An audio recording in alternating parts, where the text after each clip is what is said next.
كان أطيعوا الله وأطيعوا الرسول كرايالي فاكن وكرايالي كغنبري فاسكن صلى الله عليه وسلم.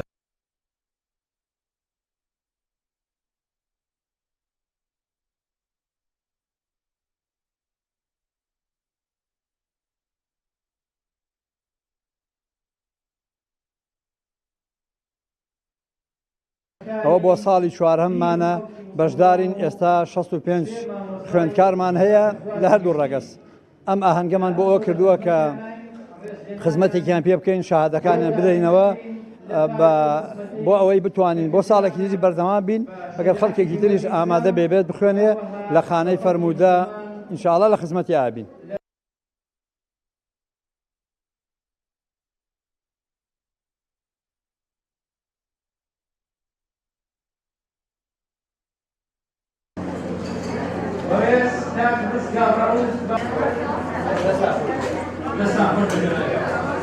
هاتنتان جێگەی بایەخە لەم سات و کاتەیە پێویستە کە ئەم شتانە بە ئەم جۆرە ئاهەنگانە بە خەڵکان بناسەین کە تا بزانین کۆمەڵی دادگەری لە شوێن و جێگەی خۆیە لە هەر شوێنێک کە بتوانێت و بۆی بکرێت کە جێگە دەستی دیارە.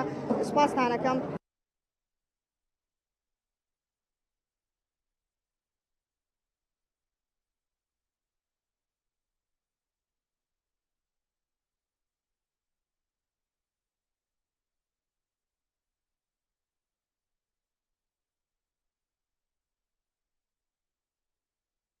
ئەمە ئاهەنگی کۆتایی هێنانە بە خوێندنی ساڵی 2023 بۆ ساڵی 2024 خانەی فەرموودەی سێ سادق.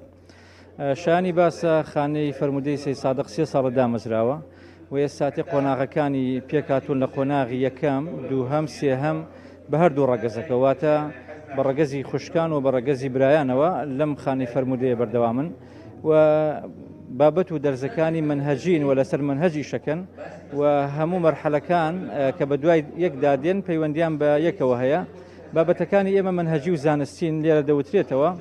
خۆشبەختانە هەموو مەرحەلەکانمان نزیکەی 65 بۆ 70 فێرخوازی لێیە و نەتیجەیەکی زۆر باشە. ئاسی خوێندنتیایە بەرزە. ئەوەی کە جێگەی سەرنجە من حەزەکەم لێرە ئاماژەی پێ بدەم، یعنی هەندێک لە قوتابیەکانمان کە خاوەنی ماڵ و خێزانن ئاسێکی عیلمی و زانستی بەرزیان هەیە لە هەردوو ڕەگەز لە ئافرەتان و لە پیاوان. فکرێکی باشە شەڕا هەوڵەدەی کیشی لەسەر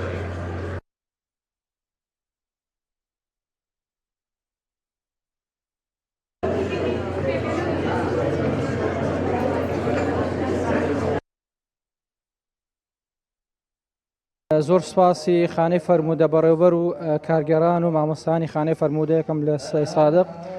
دیارە ئەم جۆرە خولانەوەی ئەم جۆرە مەرحەلانە بۆ بەڕاستی بۆ خوێندنی حەدیسەکانی پێغەمبەر صلی الله علیه و سلم گرنگی زۆری هەیە بە تایبەتی ئەمڕۆ سەرنجەدەین گەنجانی ئێمە لەم ڕۆوانی زۆر کۆڵەوارن ڕاستی و هەروەها شەپۆلێکی ئیلحادی دژ بە پێغەمبەری خوا و هاوڵان بەڕاستی هەیە لە ناو خەڵکا و لە ناو کۆمەڵگەکەمان بۆ یەکان ئەم جۆرە خولانە و ئەم جۆرە دەوراتانە گرنگی زۆری هەیە.